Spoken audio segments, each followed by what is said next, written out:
Selamat pagi Bapak Ibu dan saudara-saudaraku, salam sejahtera bagi kita sekalian. Apa kabar pagi ini? Harapan dan doa saya kita semua sudah bangun dengan sehat, selalu bersemangat dalam anugerah Tuhan di pagi hari ini. Dan kita akan melanjutkan hidup kita lagi. Sebelumnya mari kita merendahkan diri di hadapan Tuhan untuk menerima sabdanya. Semoga dapat menjadi pandu kita berjalan di hari ini. Biarlah rohnya yang kudus menuntun kita, agar firman ini dapat kita terima dengan baik. Saudara sekalian, hari ini kita akan membaca Yesaya pasal 41 ayat 17-20 demikian. Orang-orang sengsara dan orang-orang miskin sedang mencari air, tetapi tidak ada. Lidah mereka kering kehausan, tetapi aku Tuhan akan menjawab mereka. Dan sebagai Allah orang Israel, aku tidak akan meninggalkan mereka. Aku akan membuat sungai-sungai memancar di atas bukit-bukit yang gundul, dan membuat mata-mata air membual di tengah dataran. Aku akan membuat padang gurun menjadi telaga, dan memancarkan air dari tanah kering. Aku akan menanam pohon aras di padang gurun, pohon penaga, pohon murat, dan pohon minyak. Aku akan menumbuhkan pohon sanobar di padang belantara, dan pohon barangan serta pohon cemara di sampingnya, supaya semua orang melihat dan mengetahui, memperhatikan dan memahami bahwa tangan Tuhan yang membuat semuanya ini, dan yang Maha Kudus, Allah Israel yang menciptakannya. Air merupakan bagian penting bagi kehidupan. Sebagian besar tubuh kita terdiri dari air. Tanpa air manusia akan mengalami dehidrasi. Manusia umumnya memperoleh air dari minuman, makanan, dan hasil metabolisme di dalam tubuh kita. Namun 70-80% kebutuhan air minum itu tercukupi lewat minuman. Manusia dapat bertahan hidup selama lebih dari 3 minggu tanpa makanan sama sekali, sedangkan hanya mampu bertahan 3 hari tanpa air.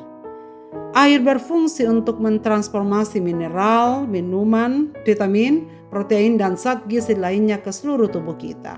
Itulah sebabnya Tuhan menciptakan planet bumi ini. 75% permukaan bumi ini dipenuhi air. Bolehlah kita menyebut planet air.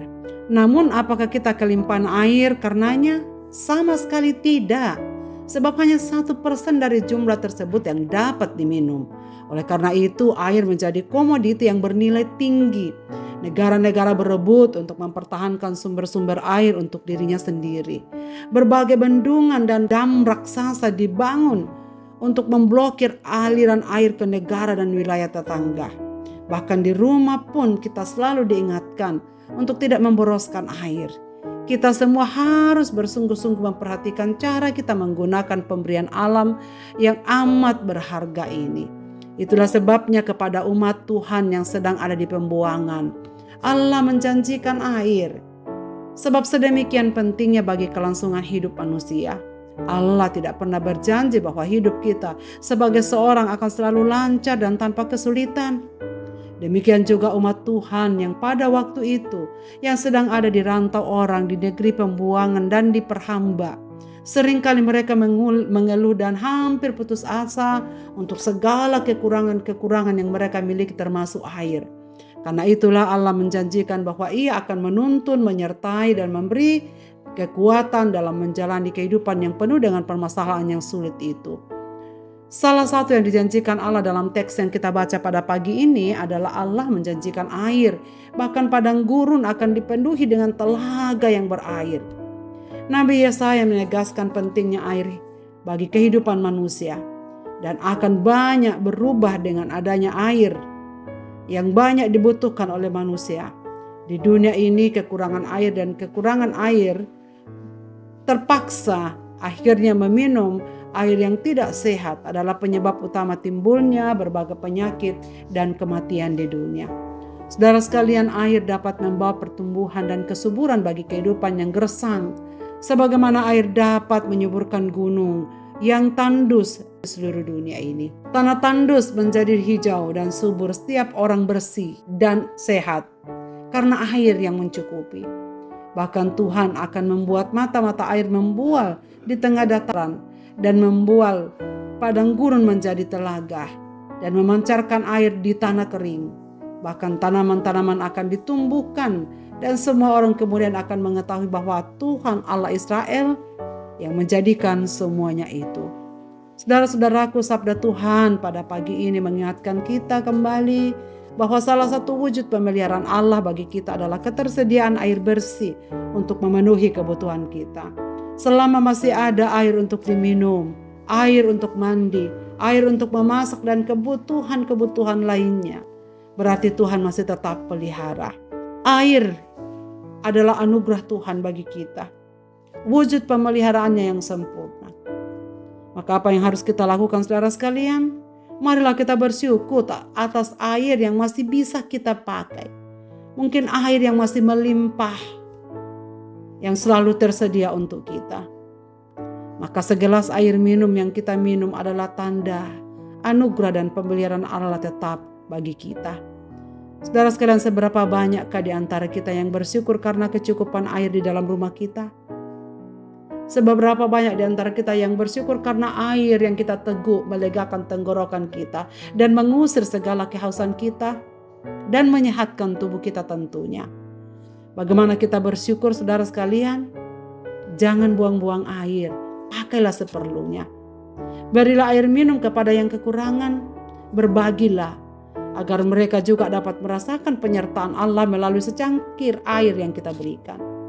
Itulah sebabnya, saudara sekalian, Tuhan Yesus di dalam Matius pasal 10 ayat 42 mengatakan, barang siapa memberi air sejuk secangkir saja pun kepada salah seorang yang kecil ini, karena ia muridku, aku berkata kepadamu, sesungguhnya ia tidak akan kehilangan upahnya daripadanya. Sebab memberi secangkir air kepada orang yang membutuhkan, kepada anak-anak Tuhan, Tuhan sendiri yang memperhitungkan sebagai persembahan.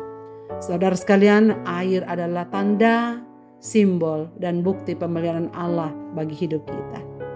Berapa banyak air yang saudara punyai pada pagi ini? Marilah kita berdoa. Bapa di sorga, terima kasih banyak karena kami diberi waktu untuk merenungkan pagi ini. Satu bagian dari apa yang Tuhan anugerahkan dalam hidup kami, air. Mungkin ada orang-orang yang menganggapnya sepele. Tapi kami bersyukur kepadamu pagi ini bahwa Engkau memberikan kami firman ini. Air begitu berarti bagi kami. Sebab air adalah tanda pemeliharaanmu yang sempurna bagi umat-umatmu yang hidup di dunia ini. Terima kasih ya Tuhan. Terima kasih banyak untuk segala kecukupan air yang kami bisa punyai.